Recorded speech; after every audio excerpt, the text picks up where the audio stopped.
Israel ফিলিস্তিন সংঘাত নিয়ে বিশ্বজুড়ে কূটনৈতিক সমীকরণগুলো ক্রমেই পাল্টে যাচ্ছে। ফ্রান্স, যুক্তরাজ্য এবং সর্বশেষ কানাডা, এই তিনটি প্রভাবশালী পশ্চিমা দেশ ইতোমধ্যে ফিলিস্তিন রাষ্ট্রকে স্বীকৃতি দেওয়ার পরিকল্পনা ঘোষণা করেছে। এমন সময় যুক্তরাষ্ট্র তথা ট্রাম্প প্রশাসন ইসরায়েলের পাশে দাঁড়িয়ে থেকেছে দৃঢ়ভাবে। তবে প্রশ্ন উঠছে, বিশ্ব যখন দুই রাষ্ট্র সমাধানের পথে অগ্রসর হচ্ছে, তখন যুক্তরাষ্ট্রের, বিশেষ করে ট্রাম্প প্রশাসনের দীর্ঘমেয়াদী কৌশলটা আসলে কি? 2023 সালের নভেম্বরে টোকিওতে অনুষ্ঠিত G7 সম্মেলনে তৎকালীন মার্কিন পররাষ্ট্রমন্ত্রী অ্যান্টনি ব্লিংকেন গাজা যুদ্ধের পরবর্তী দিনের জন্য একগুচ্ছ নীতি ঘোষণা করেছিলেন।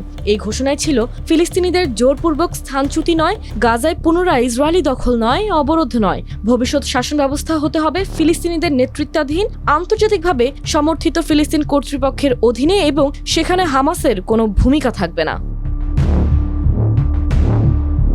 এই টোকিও নীতিমালা ইউরোপীয় এবং আরব মিত্রদের সমর্থন পাওয়ার লক্ষ্যে তৈরি হলেও ট্রাম্প প্রশাসন ক্ষমতায় এসে সেগুলো বাতিল করে দেয়।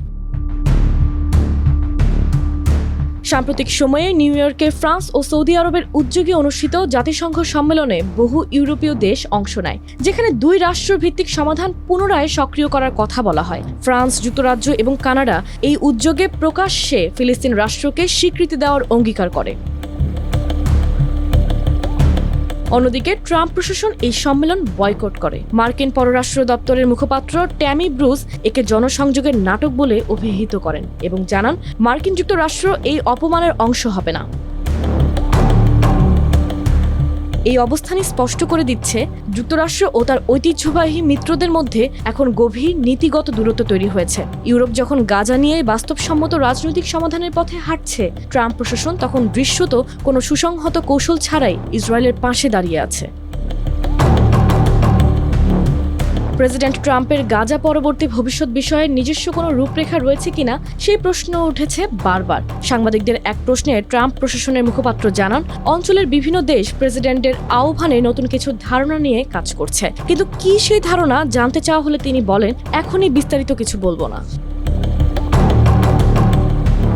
এমন অস্পষ্ট ও কৌশলহীন অবস্থান ট্রাম্প প্রশাসনের ভবিষ্যৎ মধ্যপ্রাচ্য নীতির বিশ্বাসযোগ্যতা নিয়েই প্রশ্ন তুলছে।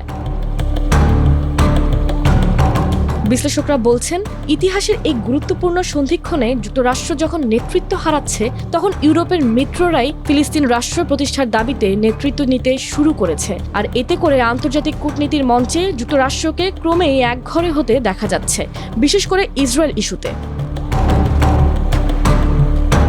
এখন দেখার বিষয়, এই কৌশলহীনতায় ট্রাম্প কতদূর এগোতে পারে, আর মিত্রদের ছেড়ে গিয়ে তিনি আদৌ মধ্যপ্রাচ্যে শান্তি প্রতিষ্ঠার পথে বাস্তব কোনো ভূমিকা রাখতে পারবেন কিনা।